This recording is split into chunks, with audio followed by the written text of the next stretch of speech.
2022 की live classes के लिए सब्सक्राइब कीजिए। आइए स्टार्ट करते हैं।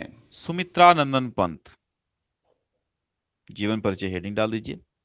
प्रकृति के सुकुमार कवि सुमित्रानंदन पंत का जन्म सन 1900 ईस्वी में अल्मोड़ा जिले के कौसानी नामक ग्राम में हुआ था। माता का नाम सरस्वती देवी एवं पिता का नाम पंडित गंगादत्त पंत था। एक चीज आपको ध्यान ये देनी है, आप इनके बचपन का नाम लिख दीजिएगा। क्या लिखिएगा? इनके बचपन का नाम क्या था? ये था गुसाई दत्त। ठीक है, पंत। पंडित सुमित्रानंदन पंत के बचपन का नाम क्या था? गुसाई दत्त पंत था। ठीक। तो पिता का नाम पंडित गंगादत्त पंत था, माता का नाम सरस्वती देवी था, और इनके बचपन का नाम क्या था? गुसाई दत्त था। तो भाई गोसाई दत्त ने हाई स्कूल के पश्चात, यानी कि हाई स्कूल कक्षा 10 पास होने के बाद, जिसे हम मैट्रिक भी कहते हैं, सुमित्रानंदन पंत ने जब हाई स्कूल की परीक्षा उत्तीर्ण की तो म्योर सेंट्रल कॉलेज में दाखिला लिया।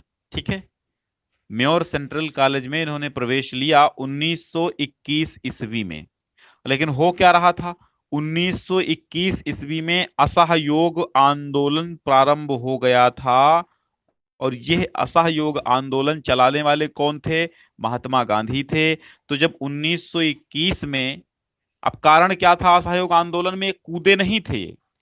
उसमें कारण ये था, जब असहयोग आंदोलन गांधी जी ने चलाया था तो बच्चे स्कूल का बहिष्कार कर रहे थे, मतलब विद्यार्थी कॉलेज का बहिष्कार कर रहे थे, वकील वकालत का बहिष्कार कर रहे थे, शिक्षक शिक्षण का बहिष्कार कर रहे थे, कामकाज मजदूर सब अपने कार्य का बहिष्कार कर रहे थे, सारे क्लर्क बाबू सब ऑफिस में काम नहीं करना छोड़ दिया था। तो असहयोग का पूरा पूरा मतलब यही था कि हम सहयोग जब नहीं करेंगे अंग्रेजों का, तो अंग्रेज हम हमारे दम पर जी रहे हैं हिंदुस्तान में। गांधी जी का असहयोग चलाने का मतलब यही था कि हिंदुस्तान में जो अंग्रेज जी रहे हैं, पल रहे हैं, फूल रहे हैं, बाढ़ रहे हैं, जो भी बढ़ रहे हैं, जो भी हो रहा है अंग्रेजों के साथ और हमारे साथ, ये सब कहीं ना कहीं हमारी गलती है। तो आइए हम सब मिलकर के असहयोग की भावना उत्पन्न कर दें, यानी हम किसी भी अंग्रेज की सहायता नहीं करेंगे, हम किसी भी अंग्रेज की ऑफिस में जाकर के कार्य नहीं करेंगे, हम अंग्रेजों के स्कूल में नहीं पढ़ेंगे, हम अंग्रेजों के कोर्ट में वकालत नहीं करेंगे,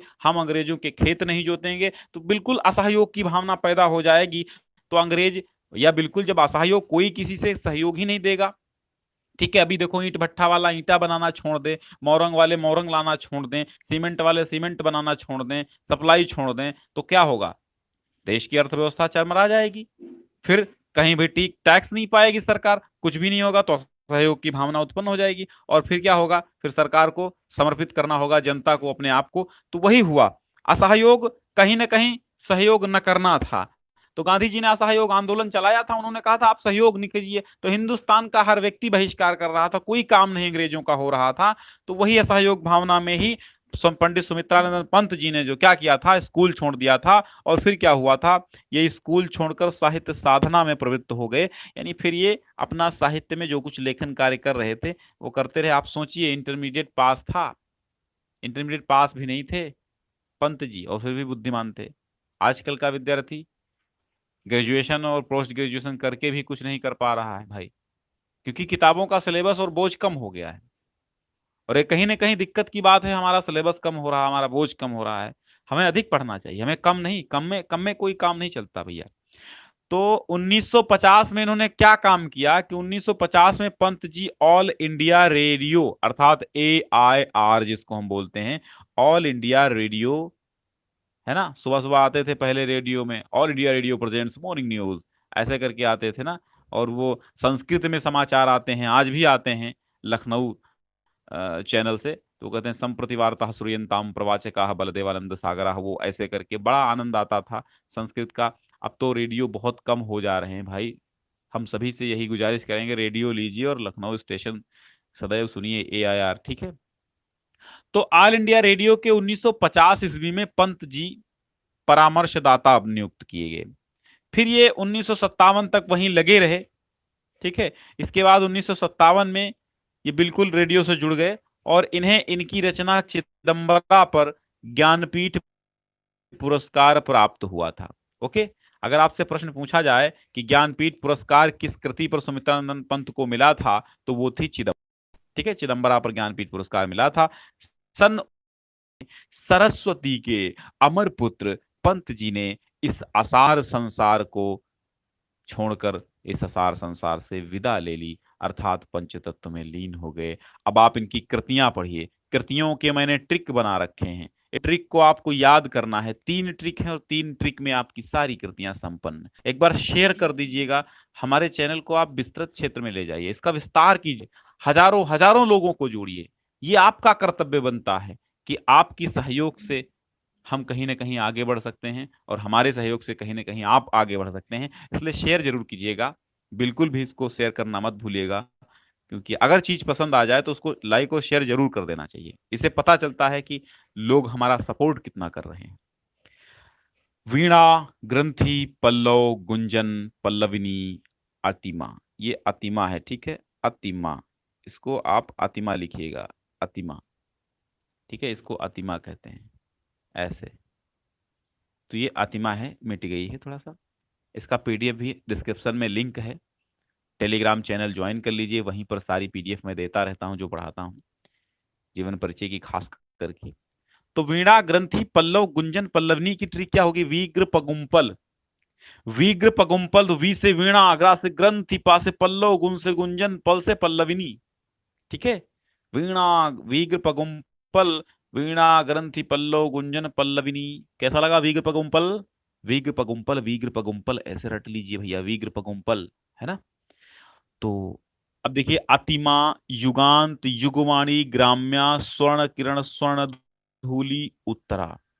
ठीक है, तो अतिमा, युगांत, युगवाणी, ग्राम्या, स्वर्ण किरण, स्वर्ण धूलि, उत्तरा। अब इसको अति युयुग्रा, स्वर्ण स्वर्ण उत्तरा, अति युयुग्रा, स्वर्ण स्वर्ण उत्तरा, अति युयुग्रा, स्वर्ण स्वर्ण उत्तरा, अति युयुग्रा, स्वर्ण स्वर्ण उत्तरा, अति युयुग्रा, स्वर्ण स्वर्ण उत्तरा। आप इसकी ट्रिक ऐसे याद कर लीजिए, वीग्र पगुम्पल, वीग्र पगुम्पल, अति युयुग्रा, स्वर्ण स्वर्ण उत्तरा, अतिमा, यु और युयुग्रा से देखिए, युयुग्रा से क्या होगा? युयुग्रा से क्या होगा? युगवाणी, युगपथ, ग्राम्या, स्वर्ण किरण, स्वर्ण धूलि, उत्तरा। ठीक है, तो अति से अतिमा, युगांत, युगवाणी, ग्राम्या, स्वर्ण किरण, स्वर्ण धूलि, उत्तरा। तो अति युयुग्रा, स्वर्ण स्वर्ण उत्तरा, ऐसे करके आप याद कर लीजिए। ठीक है, जब ऐसे करके याद कर लेंगे तो बड़ा सरल हो जाएगा आपके लिए। फिर अगली हैं आप इनकी रचनाएं, शिल्पी, सवर्ण, रजत शिखर, कला और बूढ़ा चांद, लोकायतन, रश्मिबंध, युगपथ, रीता, चिदंबरा। ठीक है, शिल्पी, सौवर्ण, रजत शिखर, कला और बूढ़ा चांद, लोकायतन, रश्मिबंध, युगपथ, रीता, चिदंबरा। इसको आप याद कर लीजिएगा, शिल्पी, सौर, कलोर, युरिची। शिल्पी, सौर, कलोर, युरिची। शिल्पी, सौर, कलोर, युरिची, है ना। रटने से होता है, ट्रिक्स तो रटी जाती हैं। ट्रिक्स ये तीनों लिख लीजिए आज अपने हाथ पे, और हाथ पे लिख के जिधर जाइएगा वही रटिएगा, जिधर जाइएगा वही रटिएगा। और ध्यान कीजिएगा कि हमने शिल्पी से है तो शिल्पी क्या है? शिल्पी पंत की रचना। सौर है तो सौर में सौ क्या है? सौवर्ण, और रा से रजत शिखर। कलोर है तो का से क्या है? कला और बूढ़ा चांद। लो से लोकायतन और रा से रश्मि बंध। ठीक है, यू से क्या है? युगपथ है, और री से रीता है, ची से चिदंबरा है। तो ऐसे ही ध्यान रखिएगा। ठीक है, तो आपकी 3 ट्रिक हैं, विग्र पगुम्पल, अति युयुग्रा, स्वर्ण स्वर्ण उत्तरा, सौर, कलोर, यूरिची। ठीक, अब देखो इनको ऐसे याद करिएगा, इनको ये ध्यान दीजिएगा, वीणा, ग्रंथि, पल्लव, गुंजन, पल्लविनी। ठीक है, विग्र पगुम्पल हो गया। अब अति युयुग्रा, अतिमा और युगवाणी, युगांत, ग्राम्या, स्वर्ण किरण, स्वर्ण धूलि, उत्तरा।